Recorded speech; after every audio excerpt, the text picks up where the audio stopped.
Hi, hello. Welcome to the episode of Isaiah's Newsstand.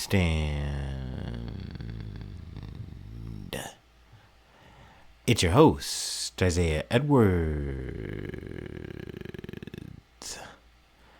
The date is June the 9th, 2026. Hopefully this episode finds you well, in good spirits and high hopes. As for me, I'm doing pretty good.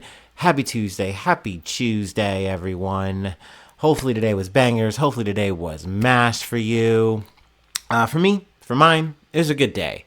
Slept a little bit better last night, so that was good. I will say I have a fuck-ass haircut right now. I cut my hair last night, and as longtime listeners know, it's a DIY experience.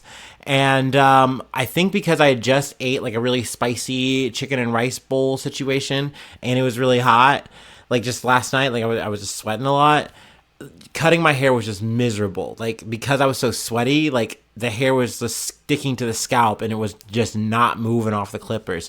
So I had a fun time doing that, and I also nicked myself a little bit. So I'm like, yeah, definitely going full bandana mode for the rest of the week, of course. But we slept better, so that was good, and got up no problems. Got ourselves together and went to work. Work was solid. Work played out a lot like yesterday. Essentially, I think I worked downstairs up until like maybe the last hour or so, and I was able to go upstairs and just cut down boxes, which is, I like that. I like that kind of pacing. Also, it was nice too because essentially I had maybe like 2 or 3 conversations with coworkers in which either I talked about video games or I talked about culture stuff, and that was fun. It was nice. It was engaging conversation, to say the least. So overall, W day. Then I went to the gym. We moved some weights around as we were wont to do. Did some Stairmaster stuff. Did some core work. The whole kit and caboodle. And we got in, we got out, pretty nice and easy. Like though, busy, but I don't know. It's not feeling as busy as it has been over the past 2 or 3 weeks. So I'll give it that. But let's knock on wood because you never know what tomorrow brings, especially in my Planet Fitness.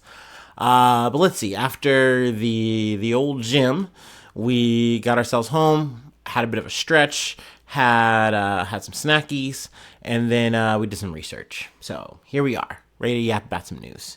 I will say, despite sleeping a bit better, I'm still a little groggy, still a little tired. So yeah, we're doing a little triple heater for our Bev situation on our startup. We got so Arizona half and half added to the mix because Daddy needs a little pick me up, a little sugar. Yeah, let's go ahead and do our startup and let's get into the news.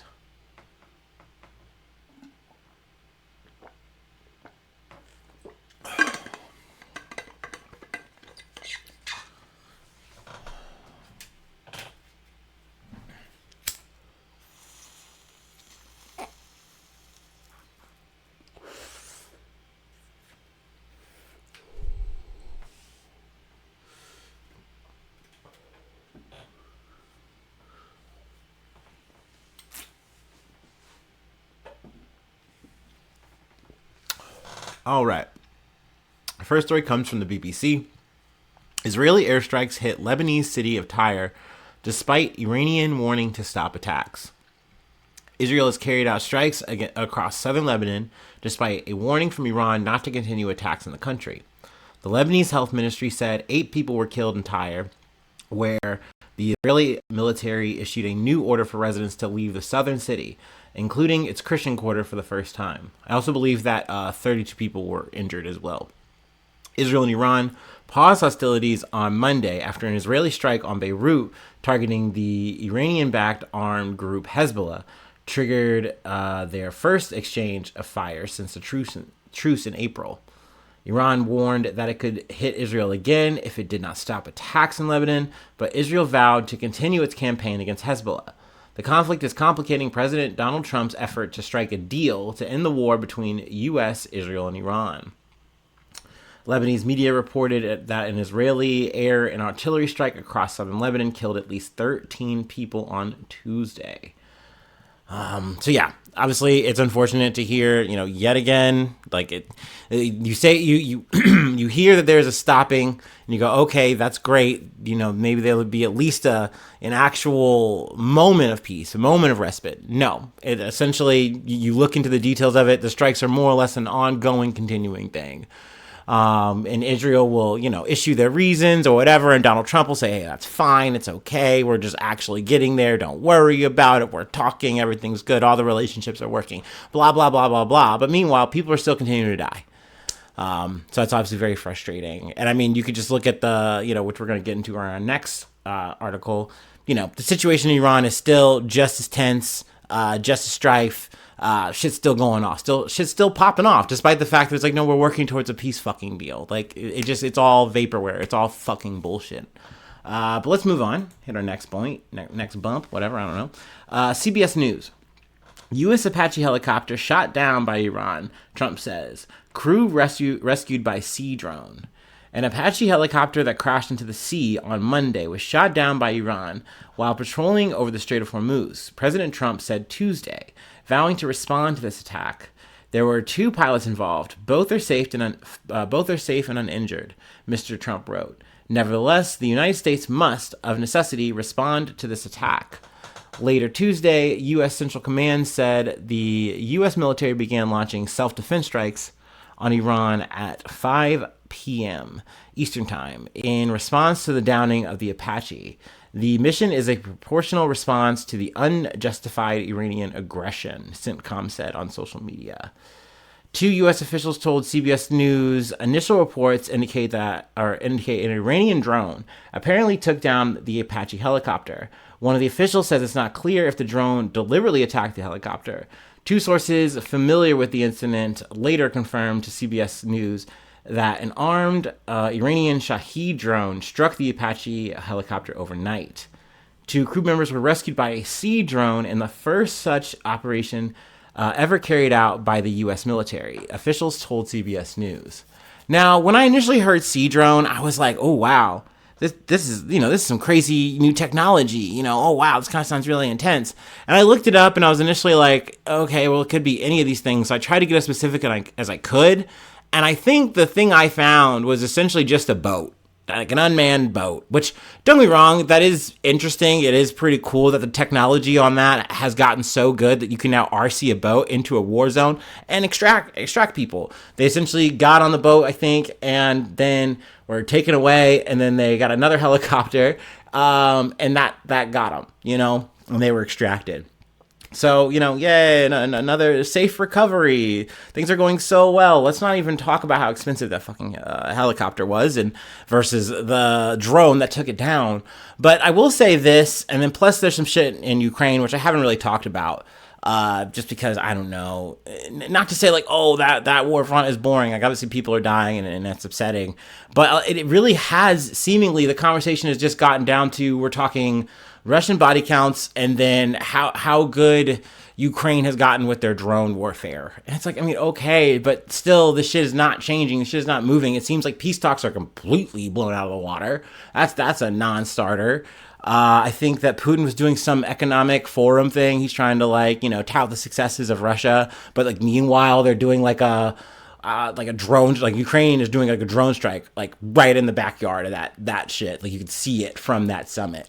So, I mean, these are things that are being touted as wins. And I mean, that's just kind of some extra news or whatever, but this has me thinking that like technology wise, like shit it's become like these 2 notes, drones and AI. Like drones in the sense of like, this is the military, this is the warfare. And it's like, bro, I remember drone talk, like, I don't know, way back whenever Modern Warfare, Call of Duty, Advanced Warfare, whatever, all those Call of Duty games, that's when we were talking about that shit. That's when that shit was like, wow, ooh, crazy.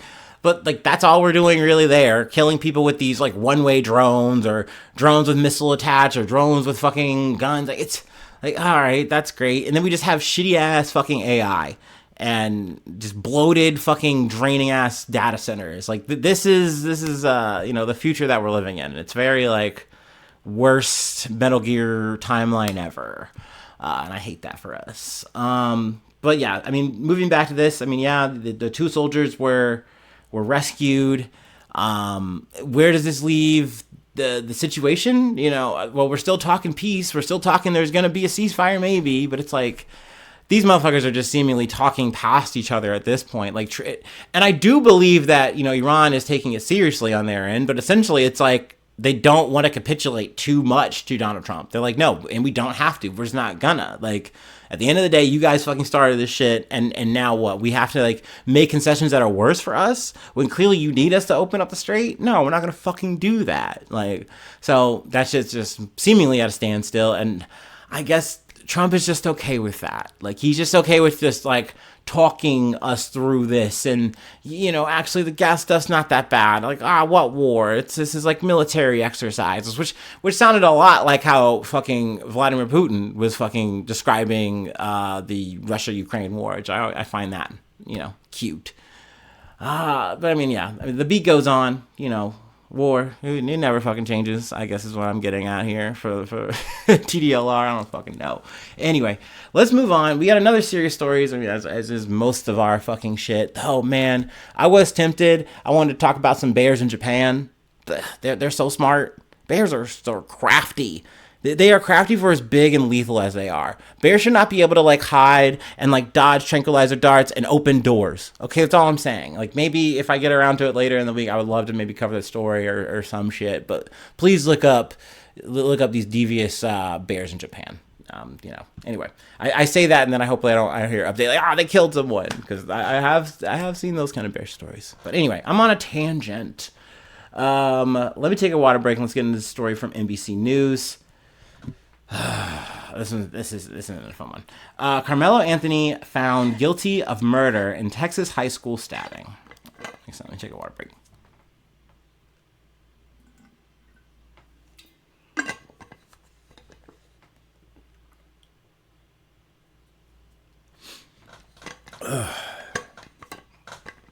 All right. A Texas jury found Carmelo Anthony guilty Tuesday of the 2025 murder of Austin Metcalf, a fellow high school student, at a Dallas area track meet. The verdict, reached in less than 3 hours and read by Texas District Court Judge John Roach Jr., carries a sentence of 5 years to life in prison. Anthony was 17 at the time, but Texas law allowed him to be charged as an adult. He is now 18. And I'll preference right here, that's something that I'm obviously I don't like seeing. This is something he committed as a high schooler. He was a kid. He literally was not even 18. But essentially they're saying, this was so heinous what you did. What happened was so, terrible, insert, adjective here. We had to charge you as an adult. And I kind of don't think that matches up. But I understand that's subject to opinion, and I am not any kind of lawyer or legal expert, obviously. Some in the courtroom reacted with cries, and Metcalf's twin brother, Hunter, who made his first appearance in the courtroom, leaned forward. Anthony's mother wept. Roach had warned people in the courtroom to control their emotions when the verdict was read. Anthony's attorney kept an arm wrapped around him. Metcalf, 17, was stabbed on April 2nd, 2025, as the track teams of Anthony's Centennial High School and Metcalf's Memorial High School participated in a district-wide meet in Frisco, a Dallas suburb. Anthony admitted the stabbing, but his legal team argued he'd acted in self-defense under the pressure of physical intimidation after he had sat in the bleachers under the tent of rival school memorial. Let me run that back. That he had sat in the bleachers under the tent of rival high school memorial, and was confronted by members of his track team and told to leave. Metcalf died in Hunter's arms that rainy day, their father said. Immediately following the verdict, the judge moved on to the sentencing hearing. The defense called only Anthony's mother to speak on his behalf before sentencing. She gave a tearful statement asking the jury to please have mercy on my son. She said he is her oldest and is very sorry for what he did. Anthony wept during her testimony. Jurors were instructed to consider whether Anthony acted under the influence of sudden passion, which reduces the maximum penalty. Defense attorney Mike Howard told jurors that the law recognizes that decisions made in the heat of the moment are different than decisions that come after reflection. But prosecutor Dewey Mitchell tried to sway jurors to impose a harsher sentence, saying, "Whether you like it or not, mercy to the guilty is cruelty to the innocent." Okay. In closing arguments, Howard told jurors that prosecutors failed to prove his client did anything but defend himself, after Metcalf and others became enraged that Anthony was in their high school tent. Howard had sought to establish during the trial that going to rival teams' tents and socializing is customary at meets, that Anthony was invited to the tent, and that Metcalf and Hunter, standing nearby, were physically intimidating. It is reasonable to worry these kids might jump in, that Hunter might pop in to defend his brother, because the split second of chaos is you can't know what's about to happen, he said. Prosecuting attorney Bill Wiersky rebutted that depiction of events, saying it was Anthony who threatened Metcalf when he warned, "Touch me and find out," quoting a trial witness. "The stabbing is murder, murder, murder," Wiersky said. Wiersky maintained that the encounter was one-on-one and that others on the tent had not turned on him. Video shown during the trial supported that argument, he said. He said that while some say the events were a tragedy for everyone involved, it's not a tragedy for Anthony. It's the decisions he made that he has to come to terms with, Wiersky said. During the trial, several witnesses, many of them friends of teammates of Metcalf, said Metcalf at one point pushed Anthony to get him to move. So that right there is a moment of like, hey, he was engaged and dude literally threatened him, "Don't touch me. Like, touch me, you're going to find out." Just adding that. There were some disagreement among them over how hard the push was, but several maintained Anthony bore primary responsibility, including a former friend of Anthony who invited him to the tent and was close to Metcalf. Some of the key witnesses were under 18, and Roast issued an order preventing publishing of their names. Now, I do want to add, too, that I do believe that there is definitely onus on Anthony. One, you're the person with the fucking knife. Two, I get that you're being pressed on. I get that you're being flexed. I get that this is an ego moment. And I get that you're a kid. You're 17 years old. But these are moments that if you brandish a fucking weapon with the intention to use it and you use it, you can't. And it's even, they go on later to say, like, you know, he'd even asked if Metcalf was okay. Like, I think that it was a moment of heated passion. Like, you were upset, you were being challenged, and that moment when he put hands on you, you said, "Oh, you're not gonna fucking do that," and you fucking pull out a fucking knife and you fucking stab him. Like, it is a sad situation, but it is something that you committed to doing. You could have said, "You know what, I'm walking away. Talk shit, whatever the fuck, but walk away." And that can suck, and that can feel bad in the moment, you know, especially when your hormones and is raging and your fucking brain isn't fully developed, whatever. But these moments aren't zero moments. These moments aren't freebies. And sadly, yes, the very wrong choice was made and someone lost their life. And essentially, yes, you are being held responsible in that situation. I do get that. I do understand that. A school resource officer testified that after the stabbing, Anthony said he warned Metcalf not to touch him, but he also said Anthony said he had committed the stabbing and asked whether Metcalf was going to be okay. This is a weird, kind of nauseating thing that they do in this article. I understand it, but I feel like you're trying to evoke a thing, but let me just run it out. Metcalf was the MVP of his football team and had a 4.0 GPA, his father John Metcalf said. He was loved by many. He was a leader, the elder Metcalf said.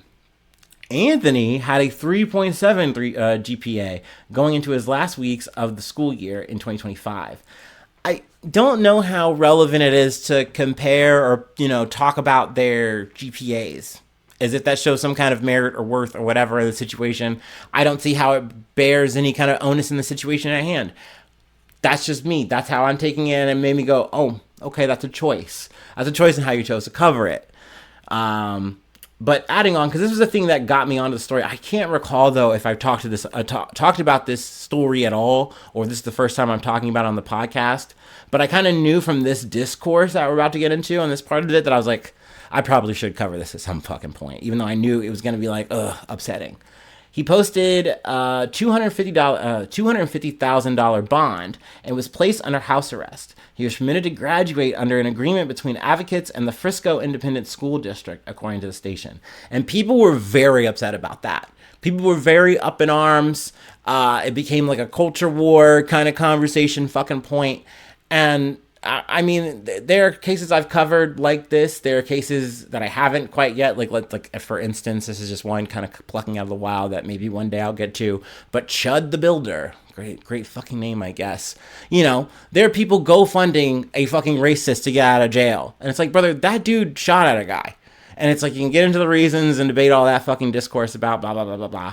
But at the end of the day, yes, when these things hit a certain kind of level in the cultural, conversation, there are people who are going to rally and say, hey, we're going to, stand for this person. We're going to advocate for this person. We're going to post this person's bail. That shit is just going to happen. And I get that there's going to be two sides or, whatever about these kind of discourses and conversations. But I just thought that was weird to see, like, what, do you want him to not graduate? Are you saying he shouldn't do that? He should just be behind bars? You want him remanded?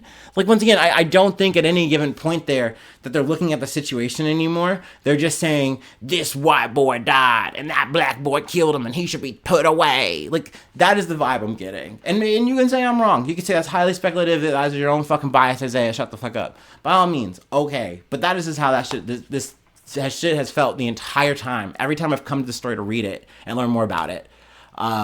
So yeah, let's see. What else do I want to pull? I think that was more or less it. We can read the last part. The case's racial components, Metcalf was white and Anthony is black, were debated online. A couple of weeks after Metcalf's death, a participant in the January 6, 2021 attack on the U.S. Capitol, pardoned by President Donald Trump, led a small protest at the stadium as leader of the group Protect White America. It drew counter-protesters and was denounced by Metcalf's father. At least he did that. That's good. Excuse me, got a little burp there. So yeah, very emotional, very charged story. It's hard, and obviously condolences to Metcalf's family. That's sad. Like, I'm not trying to sit here and paint this victim as a person, who is like this evil, blah blah blah. Yada yada. I'm not trying to get into that fucking shit. At the end of the day, these are two high schoolers, and they both decided to get Aggie. And in a situation where one of these kids had a fucking weapon, had a fucking knife, this shit fucking sucks. You know what I mean? Like, you wished cooler heads prevailed. Every one of these situations you wish that happened. But so it goes. I wouldn't be talking about it if it had. But so it is. Anyway, let's move on. We have one more story. It's a bit lighter. I love a heist, my dear listener. That's my shit. That's my fucking jelly, my jam. It preserves me. So yeah, we're going to go ahead and take our last break, and we'll close it out with a bourbon barrel heist. Bottles and bottles of bourbon are gone. I don't know what that actually was.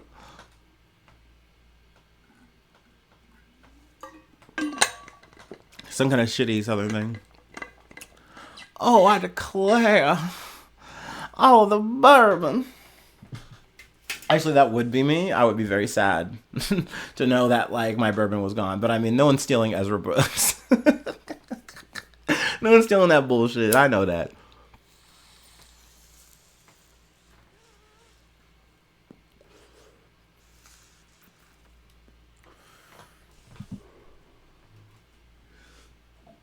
And that's no personal shade to Ezra Brooks. I love Ezra Brooks. I would shake that family's hand, I hope. Hopefully, don't have too many atrocities under that belt. If so.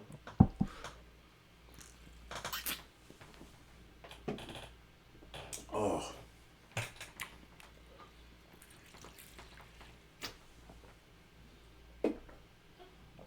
I'm just saying, when it comes to that bourbon, I know what I'm buying. All right. From the Courier Journal. Age to steal. Company says $500,000 worth of bourbon stolen from depot. The truck looked legitimate. The paperwork appeared routine. And in the middle of a work day, about 1,800 cases of bourbon were loaded onto a truck as if it was just another shipment. By the time anyone realized that something was wrong, thousands of bottles had already gone missing. The shipment of noble oil, I can't say this whole thing. The shipment of Noble Oak Bourbon, roughly 10,800 bottles valued at more than $500,000, was stolen from a Philadelphia area warehouse in what company officials described as a coordinated cargo theft operation carried out in broad daylight. The shipment was bound for New Jersey but never arrived, according to company officials.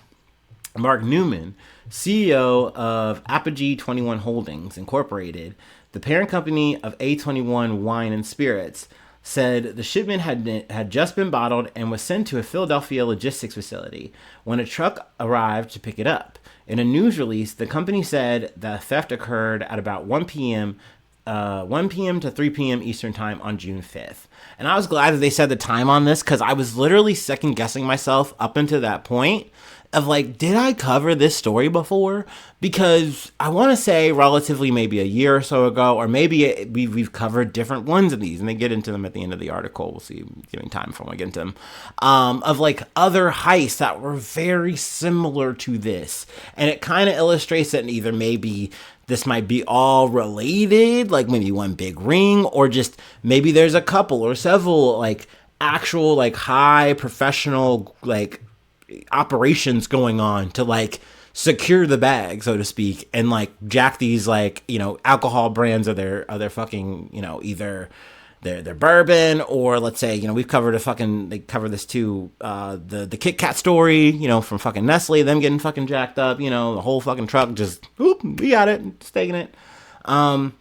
Let's see here. Concerns grew after the shipment failed to arrive at its destination, and calls with the supposed driver and dispatch office stopped being answered, he said. The company believed the cargo had been stolen and reported the incident to the Federal Bureau of Investigation and local authorities. The company said in the news release that it is treating the incident as a serious criminal matter and is cooperating with law enforcement authorities. Let's see here. Newman said investigators believe the theft may be tied to a complex ring targeting high-value consumer products. The perpetrators appeared to impersonate an existing trucking company using a company name, phone number, and other details to gain trust and secure the load. Load secured, he said. They basically tried to sound like a legitimate trucking company. They spoofed the company name. They spoofed the trucking dispatcher. Let's see here. And there's also maybe some inklings too that maybe they have some like inside men, you know, some inside links, you know, maybe some like, hey, we know when these big shipments are going to be here, when they're supposed to be leaving. Like maybe they even have someone on the inside helping them out even further and securing the fucking load. So yeah, I found this story to be interesting, and the fact that, we don't even have any kind of inkling of who it is, who's involved, how many. So, I mean, rating this heist as it stands, I gotta give it like an A, like a solid A, not even a minus, like definitely solid A rate work. They don't even have a scent of this operation of this group, and maybe they've been at it, you know, before. So, you know, you gotta give credit where it's due. You gotta respect the fucking game, so to speak. Though, not to say that I'm advocating for stealing. Obviously not. You gotta say some of that shit as a podcast, or people, you know, they take your shit and they run with it. But yeah, they do reference some other stories. The American Trucking Associations reported in June 2025 that freight shipment thefts cost the American economy up to $35 billion per year, and that the average value of each theft has been more than $200,000. Let's see, they reference the Swiss Miss food producer Nestle told USA Today that thieves stole an entire truck containing more than 12 tons of Kit Kat chocolate bars in Europe. I remember that one. That was fun. I don't remember if we talked about the lobster meat thing in 2025. But that was out of Massachusetts. That was $400,000 in lobster meat that was bound for a Costco. That does sound familiar, though. And then in November 2024, 2 trucks carrying Santo tequila, valued at $1 million, did not arrive at their destination. Just poop, fucking disappeared, man. So yeah, man, people are getting gully out there. There's something afoot, man. They pulling fucking moves out there, okay? So yeah, and let me know if you drink Noble Oak Bourbon. I've never had it. If it's fire, let me know. Let me try it. I don't know. But anyway, that's it. That's all I have. That is the episode for today. If you'd like to help out, support the effort, I do have a Patreon. Patreon.com/IsaiahNews. Become a newsie today. Free ways to hit me up, IsaiahNews1@gmail.com. Feel free to follow me with the podcast on any of the socials. Subscribe to the YouTube, follow on TikTok, follow on Spotify, follow on Apple Podcasts, wherever you like to listen. Leave a like, leave a cool comment. Sharing is always caring. 5 stars on Spotify, 5 stars on Apple Podcasts are always appreciated. But if you don't do any of that at all and you just enjoyed it and you just had a good time and you're like, hell yeah, I would love to listen to more. Well, hey, there's a bunch of old episodes that you can go through. You want to hear some old news, and, hopefully I'll see you soon for some more good news. I love ya. Bye-bye. Mwah.